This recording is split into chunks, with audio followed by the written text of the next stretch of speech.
Hi everyone, welcome back to the 21 and Sensory podcast with me, Emily. On today's episode, I have the awesome Jordan Ellis. Jordan describes himself as a T-shaped visual designer, specialising in all things creative in FinTech, which is financial technology, in case you weren't aware. He is currently working at Anna Money and is working to better life as a neurodivergent in the creative industry. So Jordan, do you want to say hello? Hello, thank you so much for having me on. No worries. I think this is going to be a really interesting chat. It's nice to have a fellow designer on. We can definitely nerd out over design stuff. Yeah. So maybe we could get a little bit more background on you and maybe any diagnoses that you have or that you're looking to potentially kind of pursue, if that's okay. Yeah. I think you kind of nailed it with the intro. So for diagnosis, I would kind of describe it as self-suspecting and seeking diagnosis, and kind Mhm. of with that is like a fair bit of evidence and validation. So, to clarify, I haven't been diagnosed, but kind of waiting on going through that journey. But to kind of get up to this point, I suppose for a bit of context, I'd struggled through school quite a bit, like kind of from GCSE level right up to higher education. And then at university, I was diagnosed with dyslexia and dyscalculia.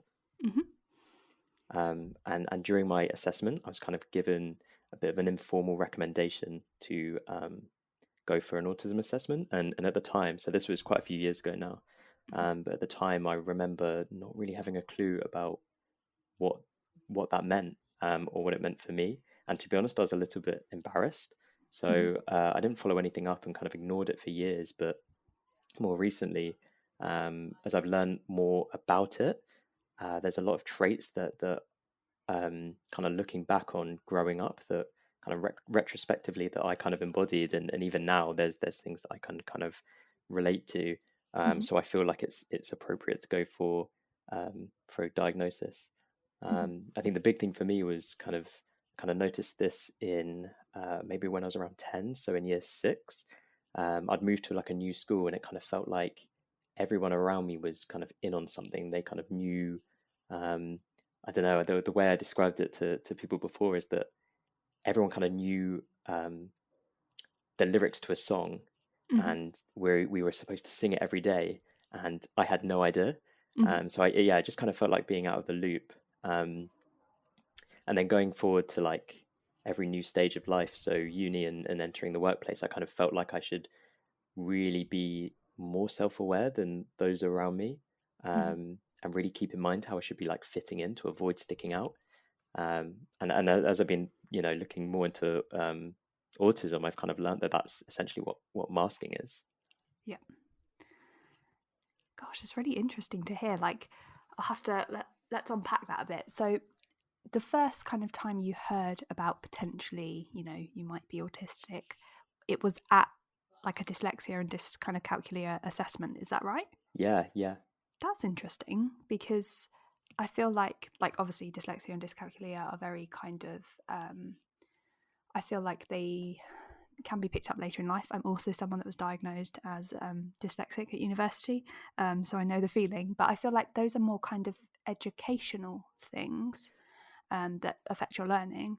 But to be told that you might also be autistic, like how did they pick up on that in a assessment for something totally different? Yeah. So at my uni, we had like a kind of disabled student center, and Mhm. that's kind of where I was going to be referred to the actual dyslexia assessment, which was kind of somewhere else. But that was kind of the kind of section of the uni to like dedicated to kind of helping like non-neurotypical students or Mhm. people with disabilities and things like that.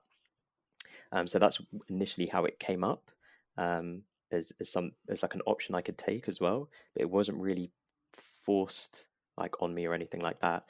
But I kind of always suspected I was dyslexic from and because my mum was a teacher, and worked with a lot of kind of different students with different abilities, Mhm. that she kind of picked up on that as well, and that's initially how I kind of started on this whole journey, I guess, was kind of with dyslexia. Mhm. That's really interesting. Like it almost kind of like one led to another sort of Yeah, thing. And I feel like I hear that a lot. Like if it's like, parents noticing it or parents going forward to get their children diagnosed and they actually realize that they're autistic, like it's quite interesting. yeah, and the journey, I think the dyslexia journey was a bit of a fight because I was trying to get to an assessment before A level, and then Mhm. for autism, it just seems like a much bigger beast of a process. So, luckily, as part of my like work package, I get private healthcare, which kind of exists as an app on my phone where I can like schedule video calls with a GP or a phone call with a GP. Mhm.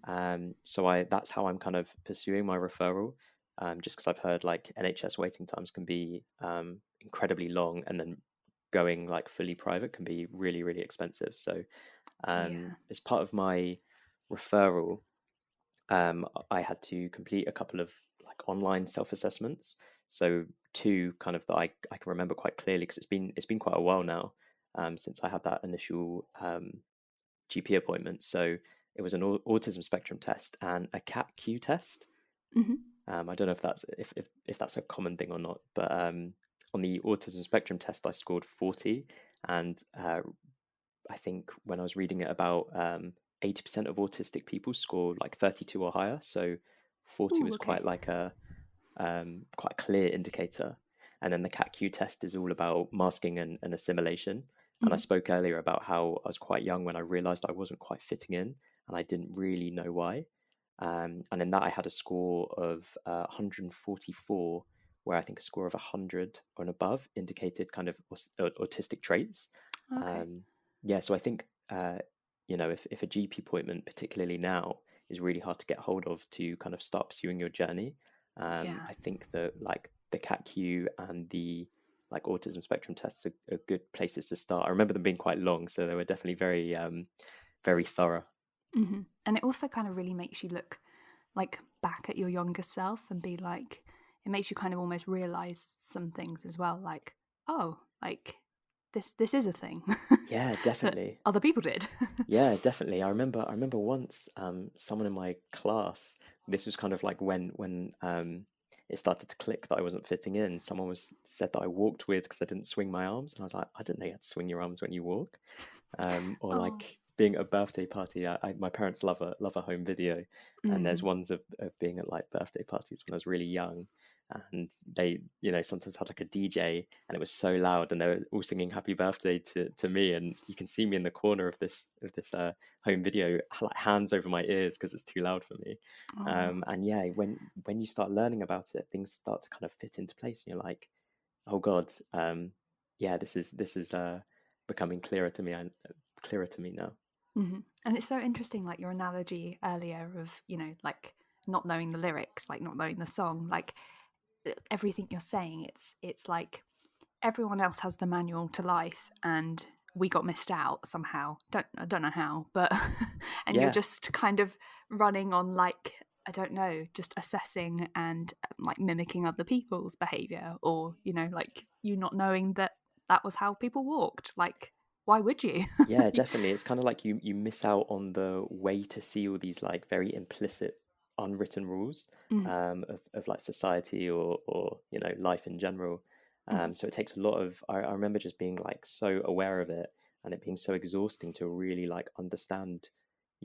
Is this like an implicit action? Is this like a something someone's doing for kind of like social um, I guess socially appropriate reasons to fit in, mhm, and that's kind of been the story of my life, I suppose, and my relationship to autism up until this point. mhm. And I just think also like I don't know if you found this, but like realizing that not everyone else is like struggling the same. I know that sounds bad, but almost like I have this like constant internal like monologue that's trying to help me to just try and fit in all the time. And I remember at my autism assessment being told like, that's you know, neurotypical people don't have that. And I'm like, they don't have that like constant, kind of not voice, but like the constant thinking and thoughts in your head trying to assess everything. Like I feel like life would be easier without that. I don't know if you have that as well. Wow, no, I've never heard of that before, but yeah, that sums me up quite well. Like during like conversations, especially in my early job interviews, I was kind of always talking to myself in my head, saying like, okay, you've made eye contact for enough, you can look away for a bit, or Yeah. like nod a bit. Now's a good time to nod, and things Hmm. like that. See, like look like you're really engaged in the conversation. Because before I've been at like kind of jobs before I was a designer, like retail jobs, where Hmm. I've been called up on kind of coming across very rude, or like I'm not listening when I've been kind of told to do something. So yeah, Right. that makes so much sense now. There you go. It's another click live. Another thing that falls into place. Like Absolutely.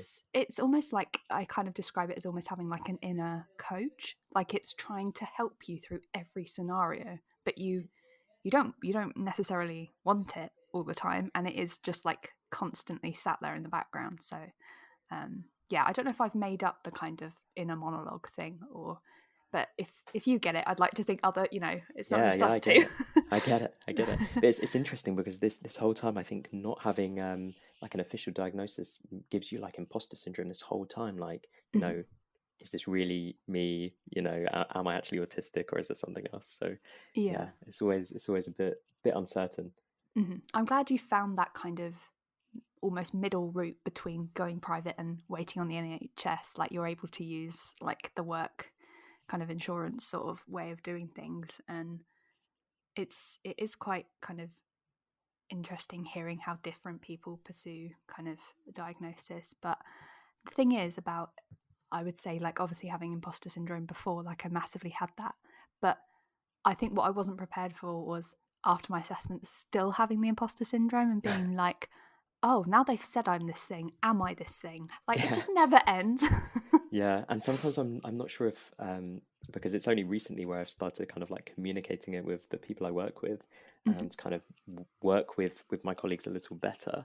Hmm. And sometimes I feel like I could be saying this and sure it's going to work out better. Hmm. We're going to work together better, but sometimes it just feels like I'm lying because I don't have that piece of paper to point to.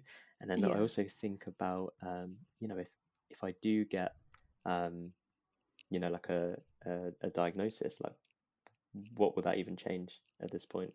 Hmm. Um, so yeah, a lot of uncertainty.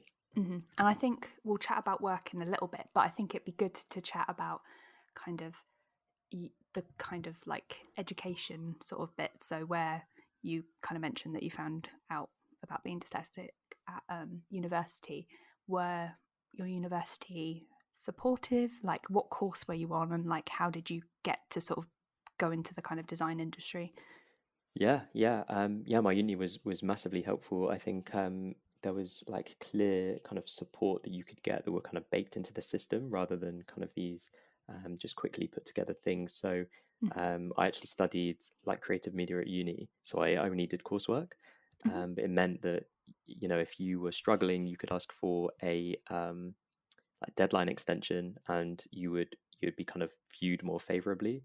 But I know people that have kind of like exams were able to have like more time or a separate space on Hmm. campus to kind of sit that exam and things like that. Okay, that's good. That's nice to hear, because I feel like you've said, like if it's not kind of baked in, a lot of universities are like, oh, we need to throw something together, Yeah, yeah, which is not ideal. And I think every person is so different. Like something might work for someone, but not another person. So. yeah, exactly. And then I'd always kind of in terms of like becoming a designer, I'd always kind of been into kind of graphic design, Hmm. or kind of like art in general.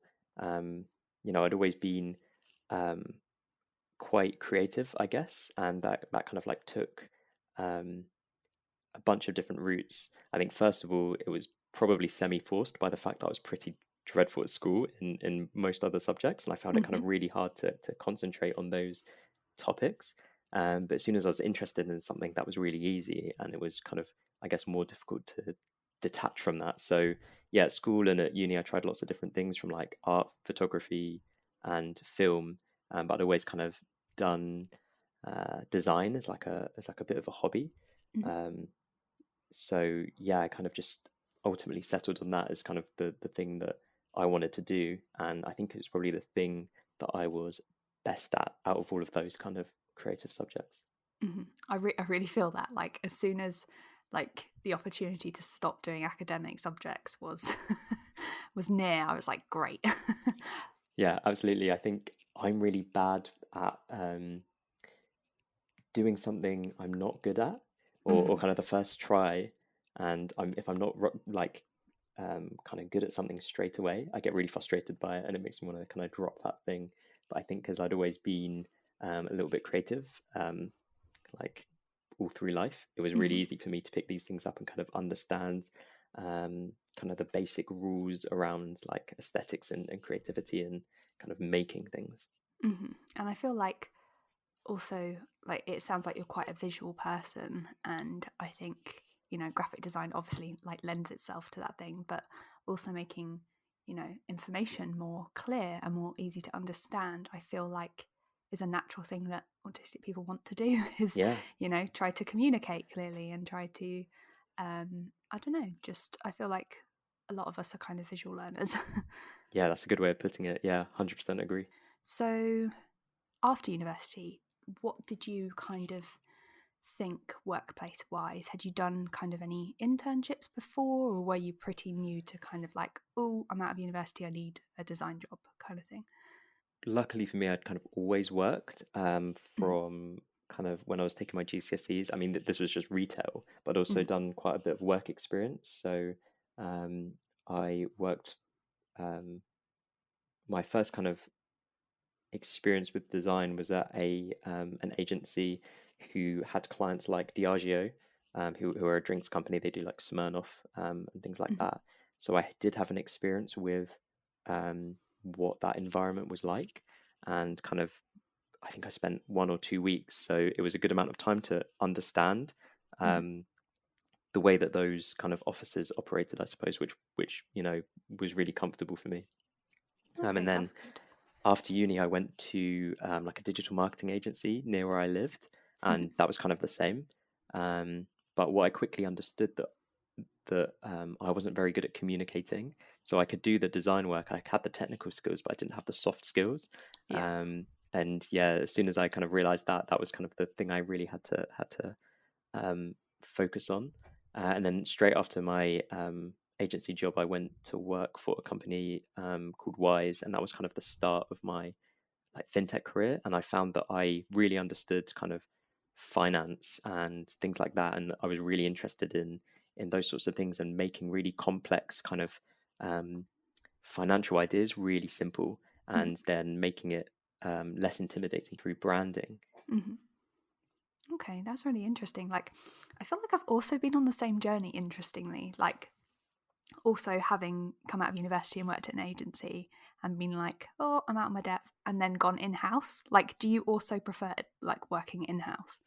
Yeah, it's I think taking a brand as like this living, kind of breathing, ever evolving thing, and working with it Mm. and kind of guiding it to evolve in the right direction is something that I really enjoy, and that's why I normally work in house roles without going to agencies, because I don't like the idea of kind of you spend all this time creating something and it's basically to kind of dump it on the client's desk and cash your check and leave. So Yeah. I really like kind of working with something through a couple of years. And it's just kind of nice to feel like you kind of own the brand and you're almost like a bit of a brand champion. Whereas in an agency, I just felt like I was just moving a logo, like someone else's logo Yeah, around. Like, yeah, it's like, why are you paying me to do this? Like, yeah, 100%. And in the intro, you talked about me kind of self-describing myself as a T-shaped designer, and I think Mhm. in terms of like working up to where I am now, I think what makes me a good designer is what I'd call holistic design thinking. So I think I'm really good at seeing how different parts of a brand kind of add up to a whole. And T-shaped essentially means I can do and have done quite a lot of different mediums within design, but I specialize in one. So Mhm. I can kind of animate, I can edit kind of video, art direct photo shoot, design interfaces, or create design systems, websites, apps, things like that. But my main thing is kind of visual identities. Mhm. Um, yeah, so I think um, without going into the technicalities too much, each style of, say, for example, something quite common, a font has this kind of feeling to it, whether that's like in terms of its formality or the tone that you'd associate with it. Um, and when building a brand, you need kind of the right styles and the right kind of um, cohesive kind of brand to work well with what your company or your brand wants. So you wouldn't use a font you'd see in the Financial Times um, to put on the box of your cereal brand aimed at 4-year-olds. So Yeah. that's quite an obvious one, but it gets quite specific and granular, I think, when you're really working with a brand for a long time. I feel like it's almost like I don't know if you've heard of like synesthesia, where people like um, they can like hear color. I think it is. Oh It's wow. I think it's synesthesia. It's a really hard word to say, but it almost feels like maybe autistic graphic designers such as ourselves might almost have that in terms of like with graphic design, like when it feels right and it looks right, and like I don't know if that makes sense. Yeah, no, it makes sense. I think one of the things you probably realize quite quickly is people think in different ways, and people are kind of creative in different ways, whether Mm-hmm. that's really creative or not at all.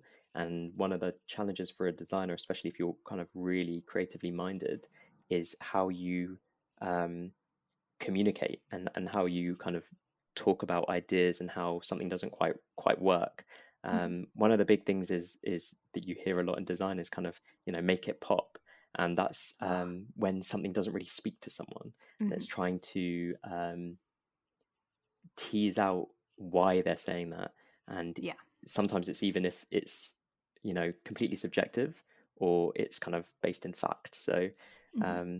yeah, sometimes there's a big kind of internal fight between you just doing the work and you having kind of autonomy over your work, and being like, oh, I'm the subject matter expert, and trying to communicate that with not without necessarily offending someone. Yeah, I find like it's really hard because you do really have to compromise, and I don't think university really teaches you how to kind of like manage stakeholders or shareholders or clients and stuff. Like Yeah, it's really hard to be like, but you employed me, I'm the expert. yeah. Like, and for them to weigh in and be like, yeah, it needs to pop more. It's like, well, that's really vague. Yeah, exactly. And I think that's probably going back to kind of agency versus in-house, is why I prefer Mm, in-house, because you can kind of fight for your autonomy a bit more. When when you're an agency, you're kind of just trying to get your work signed off by your client and doing yeah. what makes them happy, even if it's not quite the right thing for who they're targeting that piece of work at, who their customer is. Hmm.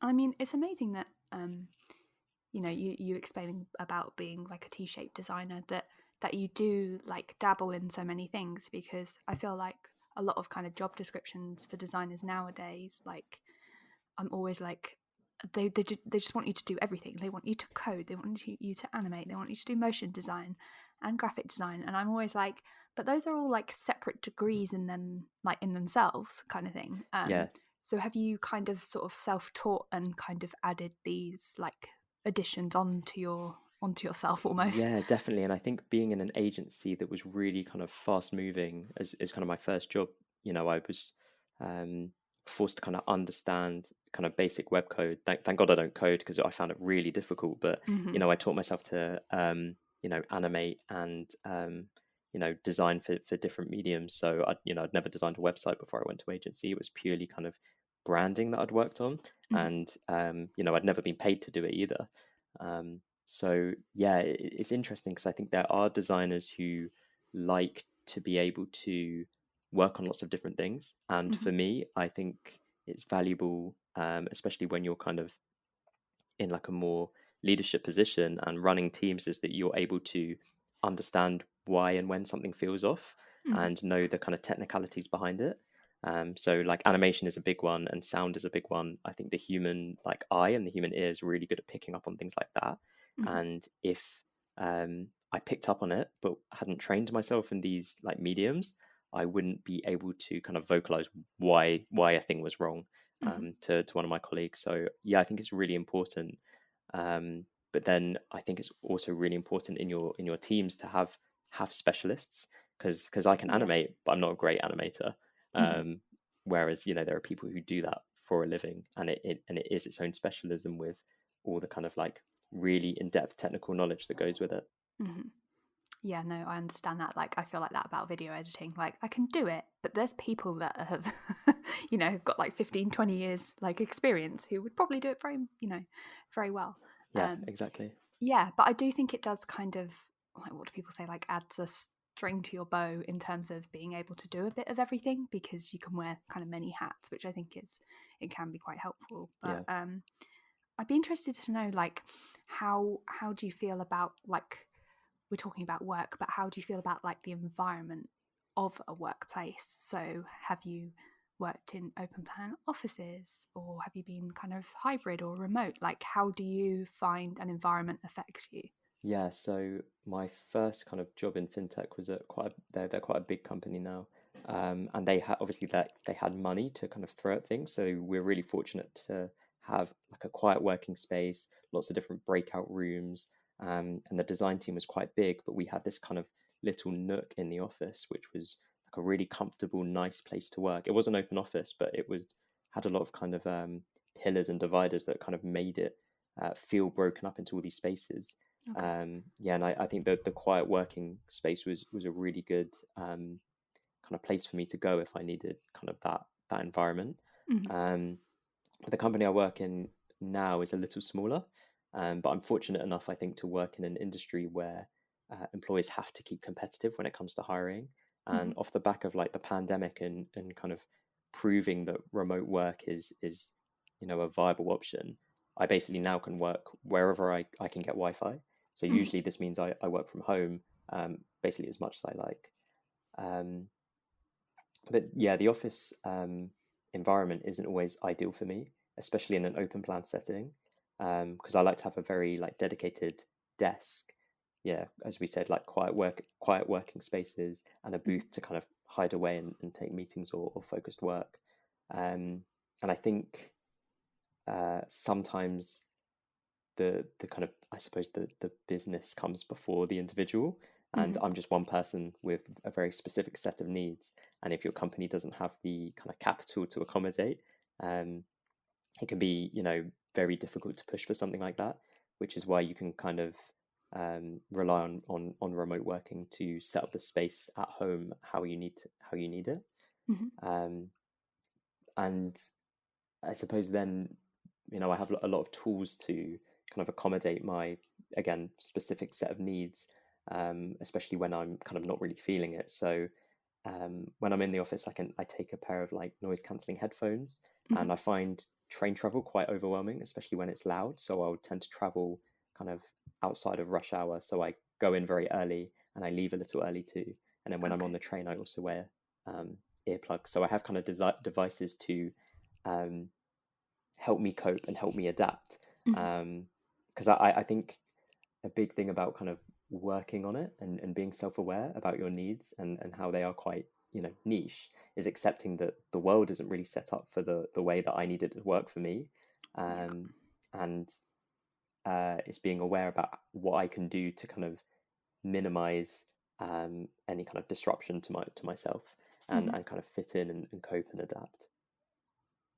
I mean, it all sounds like you've kind of managed to work these things out for yourself, which is a huge kind of feat in itself. Like, how, like, getting to understand these things about you can be really kind of tricky. But it's interesting what you're saying about the kind of not hiding away in a booth, but like needing that kind of like separate area to work. And I feel like a lot of employers don't understand that, like, it's great to be in an open plan office and, like sat collaborating, but realistically that looks like you being sat really near a very chatty like sales team, for example.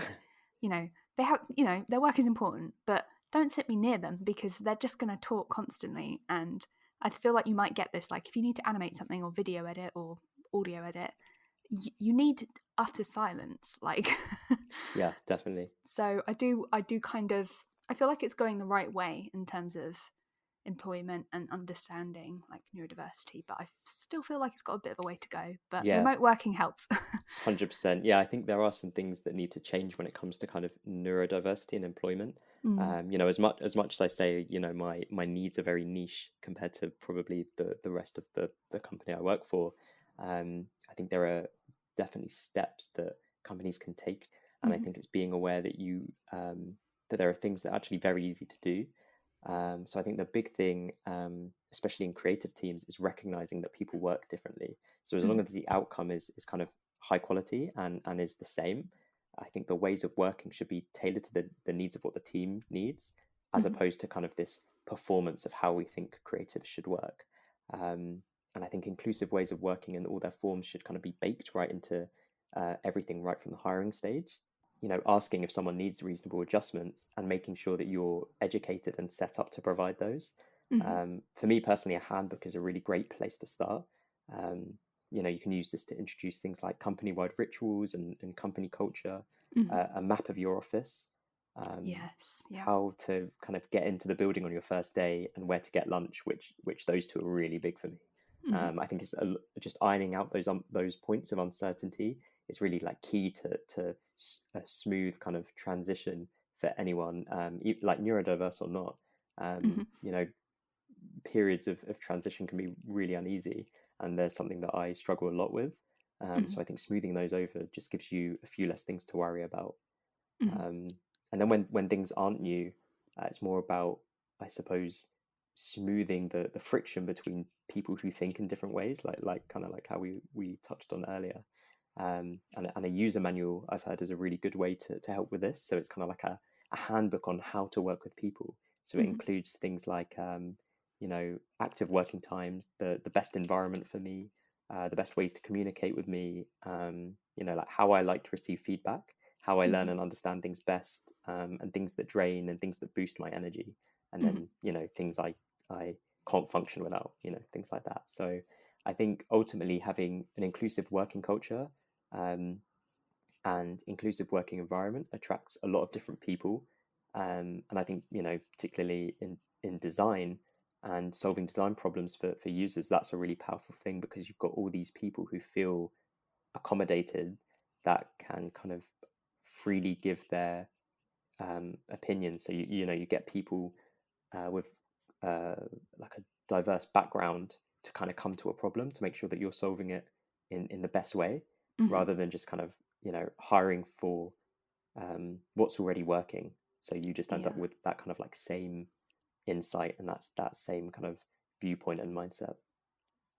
And just like to bring up something you mentioned, like whether you're neurodiverse or not, like these things are helpful. Like the user handbook is a brilliant idea, because everyone kind of, it almost need it from like the start of education, because everyone learns differently, but also everyone works differently. And just knowing when someone's around and online and you're not going to bother them, kind of thing, just like from that sort of perspective, it would be like really helpful. But kind of like you say, like it does, I think a lot of companies don't realize like how much, from the initial like newness of onboarding, like almost wanting a video tour of how to like get into the place, to then settling in and needing stuff to sort of change a little bit and things. It's almost like maybe this sort of handbook kind of grows with you.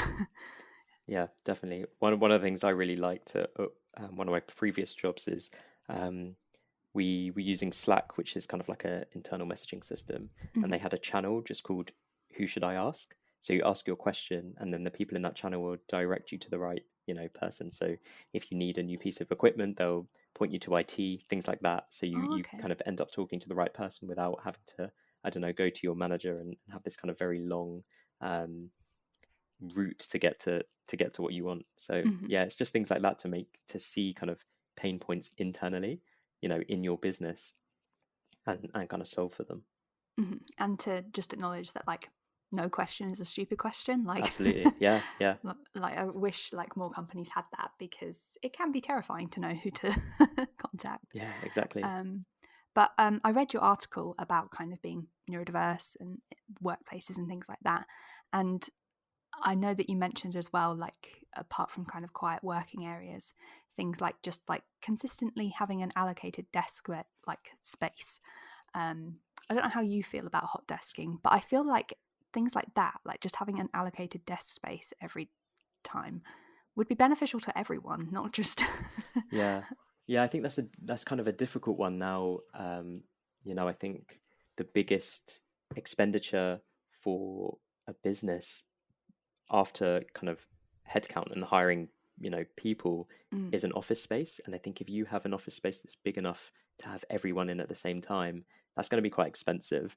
So I, mhm, I think, in that kind of way of having a smaller office where kind of people need to go in if they need to, take a meeting in person, but most of the time people are remote working, you're going to struggle to get, you know, uh, a desk to yourself. But mhm, um, so for every employee anyway. But I think for someone who has like asked for something like that, I think that's a reasonable adjustment to get, and that's a big one for me.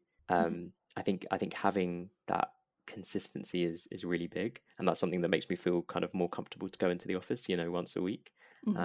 Because often you find, especially with hot desking, that there's just like clutter on all the desks, Yeah. um, that's not really owned by anyone, and so it kind of feels, um, you know, like cluttered to go in and sit and work at a desk that's not familiar and not Mhm. full of like the things that you've brought in, I suppose.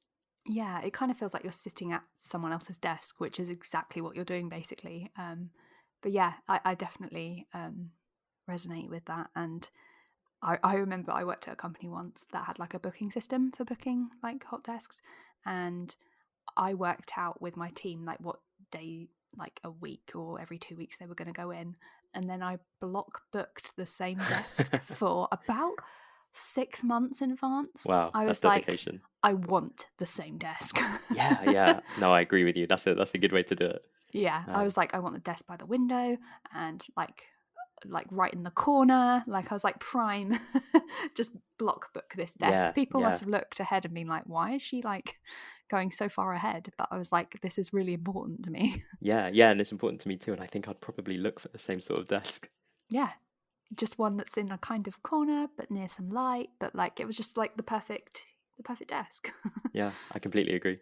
hmm Um, So now that we've touched on kind of being um, neurodiverse and in employment, like how have you found?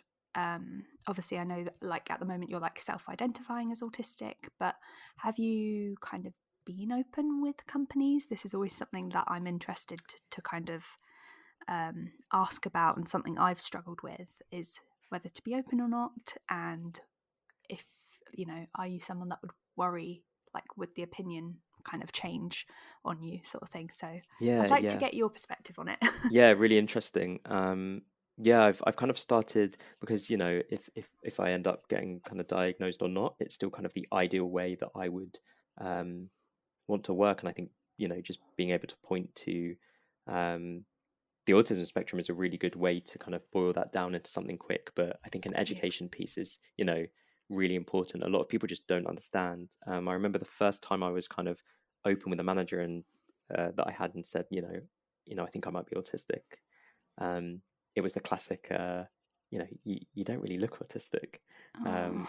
Um, and then obviously later I found out that that's kind of a bit of a joke in the community, I suppose. Mm.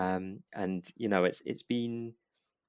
it's been difficult to try and like open up about it. I think again purely because people don't really understand. I had the job I had before now. Um, I only really worked my probation, and I was quite open with the recruiter about suspecting I might be autistic, but it never Mm. actually got relayed to my manager. And I think there was this realization essentially when I was being let go that I didn't um, fit in, and that was kind of the kind of secondary reason as to why they weren't going to continue my employment after my probation.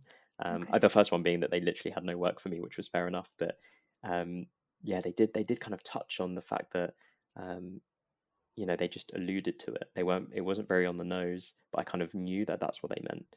Um, Okay. and for me, I would say, if I had someone who wasn't, fitting in, that's a really like powerful viewpoint to have. So I was a Mm. little bit kind of unnerved by it because I think there's you can always tell, not right away. I think it takes a while to be in a position at work to realize if someone's being genuine about their diversity and inclusion policies, Yeah. or if Yeah. it's just a box ticking exercise, Mhm. and they've just got very kind of surface level, very visual identifiers of diversity. Mhm. So yeah, I think there's a big difference, and it's just kind of a bit annoying that the only way to understand if it is really actually baked into the company culture is just by working there for a little while. Mhm. It's hard, isn't it? Because you almost want to like test it. Like I remember starting work somewhere and there being like a Slack channel for like autistic like employees, and I was like, oh, amazing! Like they kind of advertise that they have these like groups kind of on their HR page. But it's only when I started working there I realised that no one had posted in this group for like a year and a half, and I was like, oh, like I was so excited to be like part of a kind of conversation and ask people like how they're managing, but it was such a small group and it was a kind of dead Slack channel, and it was like, oh, so you never really know until you're somewhere, like you said, like until you've kind of worked somewhere and kind of sussed out what their kind of policies are almost, which Definitely. sounds terrible, but Yeah, yeah. I mean, it's a really difficult way to kind of, I suppose, get to the bottom of things and find out the truth. But Mm, I suppose in the hiring stage, they're trying to sell to you as much as you're trying to sell yourself to them. yeah. So of course they're going to kind of say what the best thing is. Hmm. And how do you think being autistic potentially affects or kind of influences your work, alongside being dyslexic and dyscalculic? I think that's how you say it. um, yeah, as I mentioned before, it's about seeing kind of different parts of a brand and contributing to the whole. Hmm. Um, and so I think kind of that's kind of what I'm best at. But also, I would say I'm really good at asking why and being Hmm. quite critical about things. I've worked on a project before that was very influenced by Spotify Wrapped, Okay. um, and music and finance are two very different things. People really care about music. Um, they kind of embody it as part of their identity, whereas finance and personal finance and things like that is very dull in comparison. Hmm. So I think we ended up launching this campaign anyway, but it was positioned very differently. So it was less about kind of here's how our customers have spent over the last year, and more about how much money you've saved by using this service, to put it really broadly. So I think Okay. just because one brand does something a certain way doesn't mean that it's right for you know where you are right now. And I Hmm. think that's something I can be quite good at, because you know I found that when people have been working in a particular company for a while, you can really bury your head in the sand and think that people care more about your product than they do. Yeah. And I think that's especially true with finance. It's boring, and a lot of times it will be like quite admin. Um, Hmm. yeah, and something I've also found um, is that during like the briefing stage of a project, I can get to a few kind of clear images in my mind of how something can look, or Hmm. different directions something can go in, a project can go in. Um, so yeah, often I think that stage can be really quick for me, and I can get something out for a stakeholder quite quickly.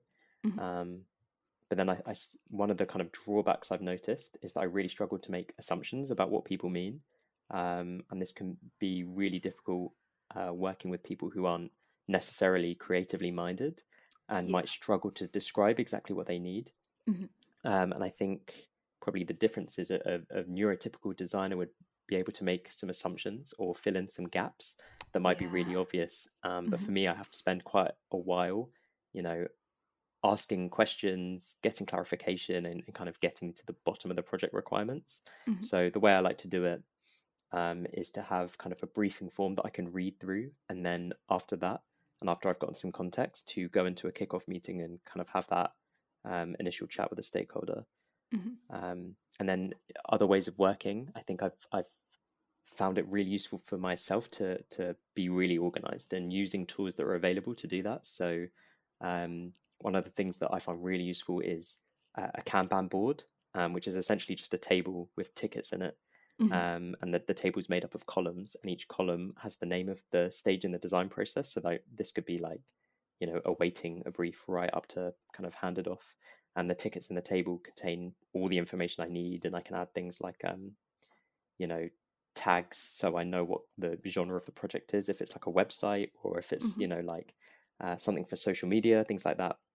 And then you can kind of see how these tickets move through the process, backwards and forwards, and you can add kind of a running dialogue of all the discussions that you've had, the context, the documentation, and it's a really good way of keeping everything organized. So I think that's quite core to kind of how I work, and recognizing the things that I'm bad at and kind of compensating for that. Mm-hmm. Out of interest, do you use, like, I've used like Jira and Notion to like make Kanban boards. Do you use something similar? Yeah. So at the moment, I'm using one called Flowfast, but that's only because the company I work for use it. But I'm a big fan of Jira. I like that you can kind of, it's like an internal brain for the company. So you can see all the discussions that have been had and all the documentation, and you can link it. Another ones, if it's useful, are things like Monday.com, I know is quite a big one. Asana, yeah. Asana, Monday.com, Jira. They're all good ones to use. Such weird names. They do. I think it's a requirement of software like that to have a little bit of a strange name. It is nice though, because I feel like with a board like that, it is like visual, and you can see how stuff is progressing. Like you can see like, oh, I've got like a backlog of stuff, and but also you can see all the stuff you've done, and there is like that sense of achievement of there's nothing better than moving something from in progress to done. Absolutely. And I think it's also really good to kind of show different stakeholders what you've got going on and what your current priorities are. Yeah. Because I think a lot of the time a stakeholder won't really understand the workload that you've got, because you're obviously taking briefs from all these different parts of the business. So to have something that's very kind of transparent is a really good way to help you prioritize your work. And the way I usually do that is kind of what's best for the customer first. Then after that, it's what's best for the business. So that's kind of how it's really hard to argue with that when you kind of rationalize it in such a simple way. And also just like trying to say like, I understand it's urgent, but you almost want to say like everyone comes to me and it's urgent. Like... Yeah, absolutely. That's a very common sentiment. Deadlines that don't really need to be there, things like that. Yeah, it was like deadline was like, technically like the day before, but I'm coming to you with it today. It's like, well, okay. Yeah. Didn't have much of a chance, did I? Yeah, exactly. And I think as a designer, in general, neurotypical or not, I think having that space to really explore and solve for the best option, but also just to have the space to be really creative and do something that might not work, that it might better your understanding or give you some new ideas.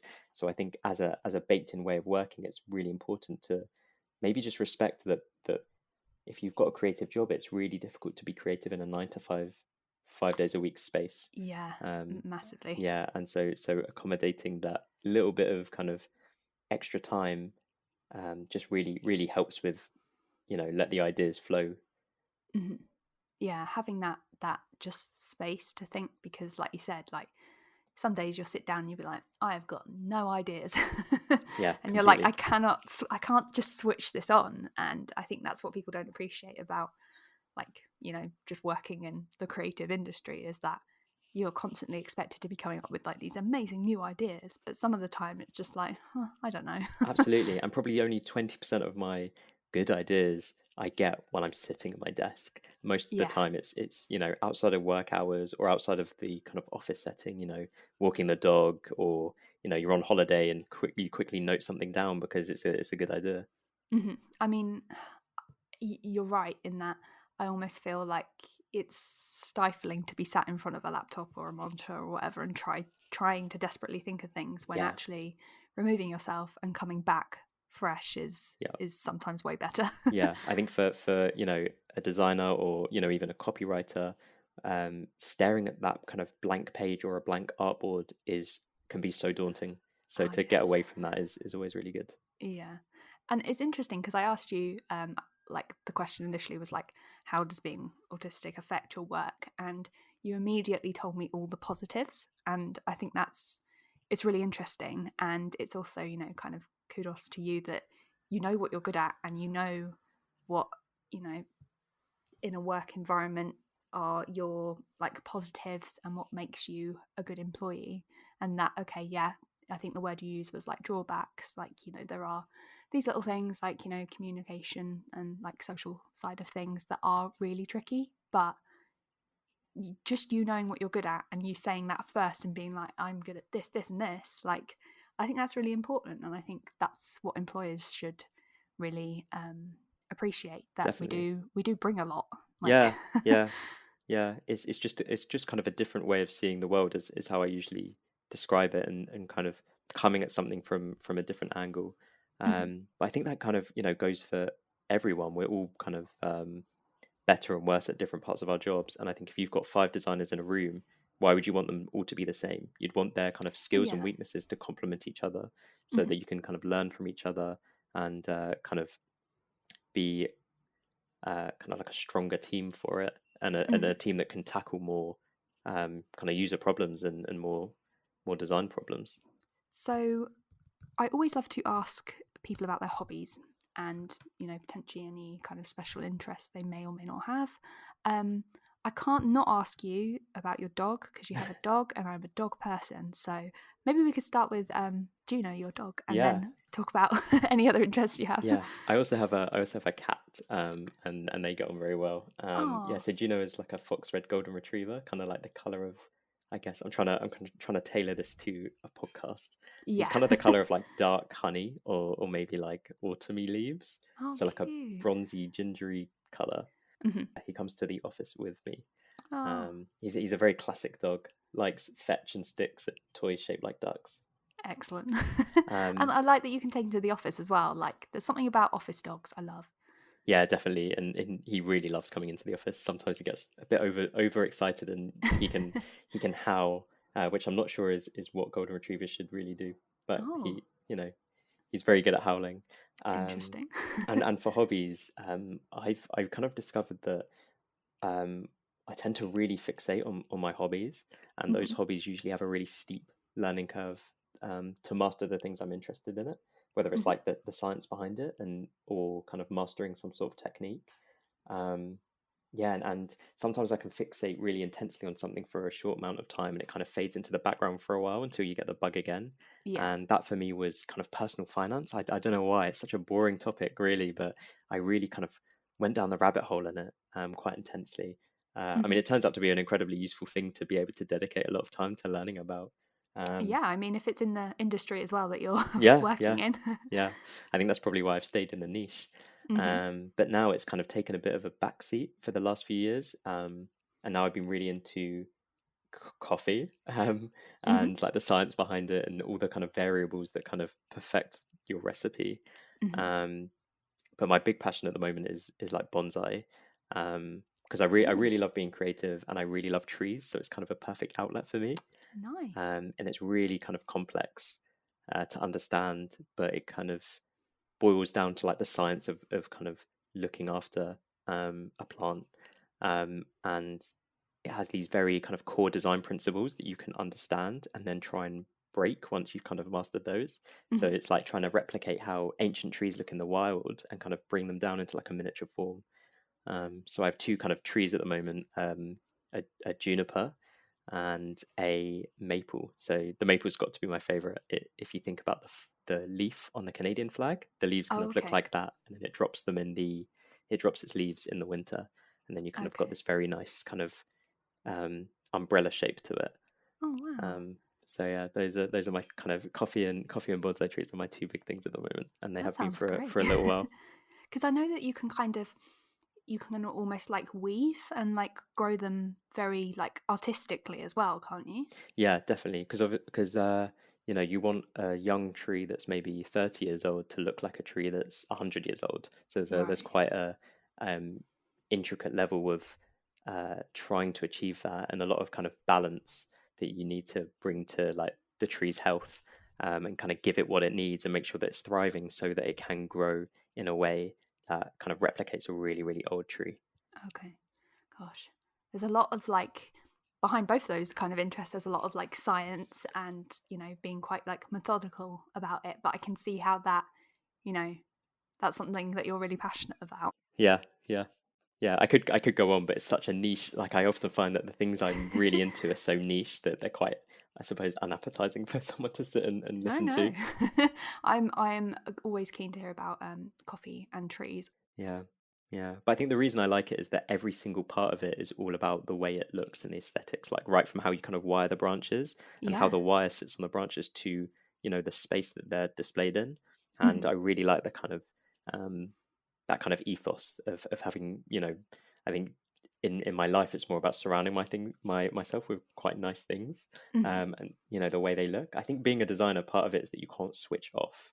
Oh, absolutely. You're always like, why do they? I mean, I'm sitting on a desk with an Apple Magic Mouse, and you have to put it on its back so it's unusable to Oh. charge it, and you just think, how did this happen? Or you look at like I don't know, like a packet of food, and you think, why have they chosen this direction? It's just not that aesthetically pleasing. Mhm. And also, like, the amount of memes I've seen about that mouse, like, it's Absolutely, terrible design. exactly. I don't know, for a company that's so design I know. orientated, don't know how that got through. Terrible, terrible. Yeah, I'm with you on the whole not being able to switch off. Like, I feel like I get it a lot with like road signs and other like shop signage. I'm just like, Yes, ooh, I like that lettering. yeah. Why have they used papyrus? Yeah, I'm the same. taking photos of Yeah. signs and things. Often if I go out and I'm like, that's that font, whoever I'm with is like, I Yes. don't believe you. You can't just know that by looking at it. Do you do that with menus as well? 100%, hundred Yeah, percent. it's like, Or oh, or a point I'll be like, oh, look at that. I don't know, road sign. You can see the kernings off or something like that. yeah. Oh God, the amount of terrible spacing between letters Yeah, that's out there. it's almost a bit of a curse because once you're kind of put onto it, you'll never be able to switch that off.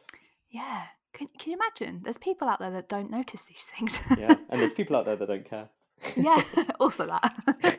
um, we went massively on the side there, but it was a good one. So yeah, I think that was everything that we wanted to chat about today. Thank you so much, Jordan, for coming on. Thank you. Really, it's been really interesting to hear about your kind of diagnosis journey and the one that you're kind of still on as well. So it'll be really interesting to kind of stay in touch and like see how you manage through the diagnosis process. Yeah, definitely. But yeah, thank you so much for coming on. Wonderful. Bye bye.